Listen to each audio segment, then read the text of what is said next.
अस्सलाम वालेकुम। Sindh online school में अवां शागिर्दनि खे भलीकार। आऊं आहियां अवांजे इल्मी कीमे जो उस्ताद नजफ हैदर बेगम। प्यारा ॿारो, अॼु अवांजे साम्हूं जेको टॉपिक आहे मूं वटि उहो आहे कलमाइन। क्लास 9th जी केमिस्ट्री चैप्टर नंबर 7 जो टॉपिक आहे कलमाइन यानी क्रिस्टलाइजेशन। छाखे था चऊं पिया कलमाइन यानी क्रिस्टलाइजेशन? कलम चाहे क्रिस्टल चाहे ॿियो लेक्चर में असां इहो पढ़ंदासीं। पोइ लेक्चर में असां इहो पढ़ी आयासीं त कंहिं बि साल्ट जो जॾहिं असां सरसरचरदार यानी सुपर सैचुरेटेड सॉल्यूशन तैयार कंदा आहियूं त उन सुपर सैचुरेटेड सॉल्यूशन तैयार करण जे लाइ नॉर्मल टेम्परेचर ते ठहियल सैचुरेटेड सॉल्यूशन खे हीट करणो पवंदो आहे। जॾहिं असां उन सैचुरेटेड सॉल्यूशन खे हीट कंदासीं त पोइ उन सॉल्यूशन जे अंदर जेको असां एक्स्ट्रा अमाउंट सॉलिड जो डिसॉल्व कराईंदा वेंदासीं त नतीजे में जेको ठहंदड़ गाढ़ आहे असां वटि सॉल्यूशन आहे उहो चवराईंदो सुपर सैचुरेटेड सॉल्यूशन।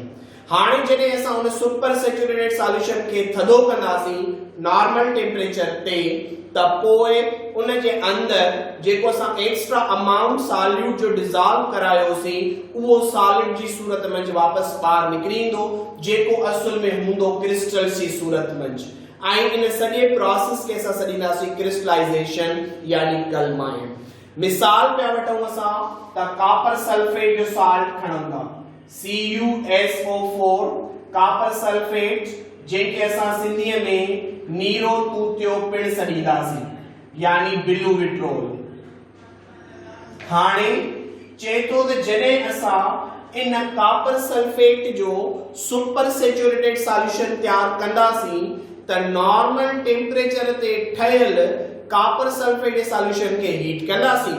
पोइ उन में एक्स्ट्रा अमाउंट कॉपर सल्फेट जो ऐड कंदासीं। जॾहिं एक्स्ट्रा अमाउंट डिसॉल्व थी वेंदो कॉपर सल्फेट जो त नतीजे में जेको ठहंदड़ सॉल्यूशन आहे असां वटि उहो सॉल्यूशन चवराईंदो असां वटि सुपर सैचुरेटेड सॉल्यूशन। हाणे इन गरम गार खे असां थधो कंदासीं त जेको एक्स्ट्रा अमाउंट असां कॉपर सल्फेट जो डिसॉल्व करायोसीं उहो एक्स्ट्रा अमाउंट अनडिसॉल्व थी वेंदो यानी उहो डिसॉल्व थियो ई तॾहिं हो जॾहिं असां कॉपर सल्फेट जे सॉल्यूशन खे हीट कयोसीं। हाणे जॾहिं उन हीट वारे टेम्परेचर खे डिक्रीज था कयूं लो था कयूं यानी थधो था कयूं पिया त इहो जेको एक्स्ट्रा अमाउंट आहे इहो अनडिसॉल्व रहंदो जेको क्रिस्टल जी सूरत में हूंदो यानी कलमनि जी सूरत में हूंदो असां वटि।